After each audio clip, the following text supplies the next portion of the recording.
Le Portugal, 3e, ce seront donc les Portugais, nos adversaires en 8e de finale. Mais on va réagir par rapport à cela avant de parler évidemment de cette rencontre des mêmes Portugais contre la France. Nordin Jbari, le Portugal en 8e de finale ce dimanche pour le Diable Rouge. Un avis donc écoutez, c'est simple, c'est un gros morceau.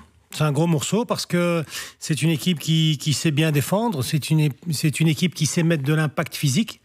Quand on voit un joueur comme Pepe, Danilo, et puis ils ont des joueurs offensifs, Ronaldo, qui peuvent faire la différence à tout moment.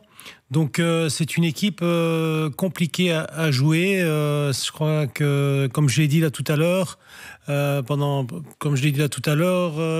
Witsel, Eden Hazard sont pas à 100% physiquement, même si ils arrivent tout doucement. Jouer contre une équipe qui met autant d'impact physique, ça peut être embêtant. Donc à nous, être intelligents, faire bien circuler le ballon, rester calme, parce que c'est une équipe qui va nous attendre. C'est une équipe qui va nous attendre, qui va fermer les brèches et qui va essayer de contrer au bon moment. Donc très compliqué, on l'a vu aujourd'hui avec la France, très compliqué à manœuvrer cette équipe. Il n'y a qu'avec l'Allemagne où oui, ils ont craqué. Mais sinon... des joueurs expérimentés, un axe central expérimenté. On parle beaucoup de la fraîcheur, 2 jours de repos en moins pour les Portugais que pour nous, nos Diables Rouges. Ça peut avoir un impact dans ce 8e de finale ou pas? Oui, bien sûr, parce que c'était un match costaud ici contre les Français. Donc il faut essayer de récupérer. Par contre, eux, par rapport à la France, n'ont pas de blessés. Donc ils vont récupérer un peu plus facilement, je pense, parce que le mental est important aussi dans la récupération.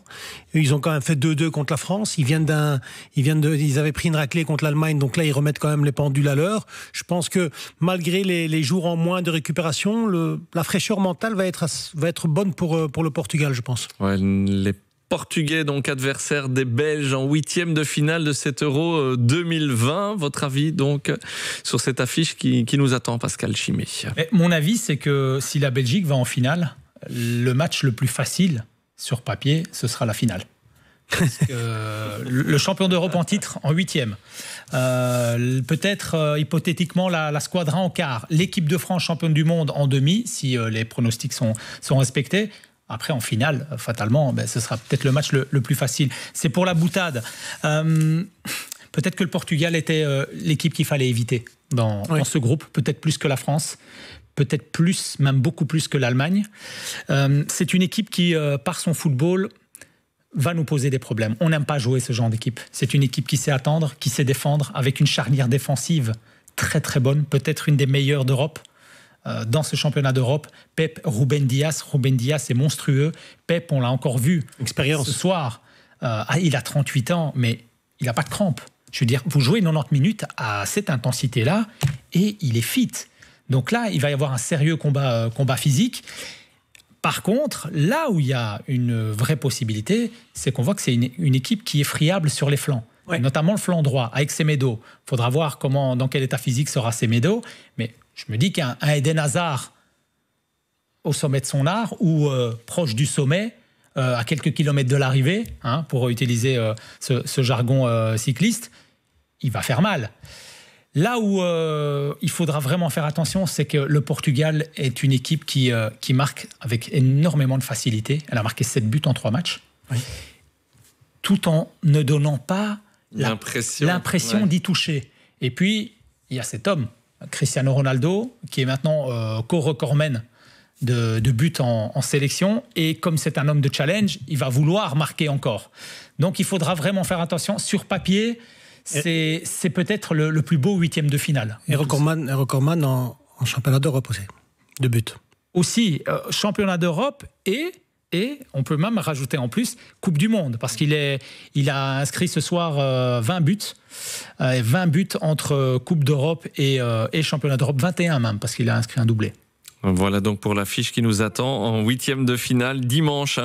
Dimanche 27 juin, 21h, donc Belgique-Portugal. Mais un petit mot quand même de la prestation des Français. La France termine première de son groupe, jouera la Suisse, elle, en 8e de finale. Mais rapidement, vous rappelez les autres affiches. Italie-Autriche, Croatie-Espagne. Cette partie de tableau. Dans l'autre partie de tableau, il y aura Suède-Ukraine, puis aussi les Pays-Bas face à la République tchèque, Pays de Galles-Danemark et une des affiches certainement, Angleterre Angleterre-Allemagne. Débrief de la prestation des Bleus pour terminer. Écoutez, pour être un peu dur, petit problème dans la construction de jeu. On a vu avec Tolisso, le positionnement de Tolisso, le positionnement obligé de Rabiot sur le back gauche. Ils vont avoir des difficultés parce qu'il n'y a plus de back gauche. Est-ce que Rabiot va jouer là encore un deuxième match? C'est spécial. Pour une fois, Deschamps, je trouve, il a un peu bricolé dans ce match-ci. On l'a ressenti dans la construction. On a vu, à part Pogba qui a donné cette magnifique passe sur Benzema, mais il l'a donné pratiquement dans le camp français. Donc attention à ça dans la construction, mais on sait qu'on peut avoir 3 grands devant. Il faut aussi venir les aider, il faut aussi leur donner des ballons. Mais Griezmann a bien commencé l'Euro. Aujourd'hui, Benzema a fait ce qu'il fallait. Attention, prochain match, à mon avis, c'est Mbappé qui va exploser. Donc ces 3-là montent en puissance. Maintenant, il faut aussi que le ballon arrive plus facilement vers eux. Pascal Chimay sur la prestation des Bleus. Elle a confirmé, la première mi-temps en tout cas, du match contre le Portugal, a confirmé que c'était pas un accident de parcours, ce qui est arrivé face à la Hongrie. C'est que l'équipe a des difficultés.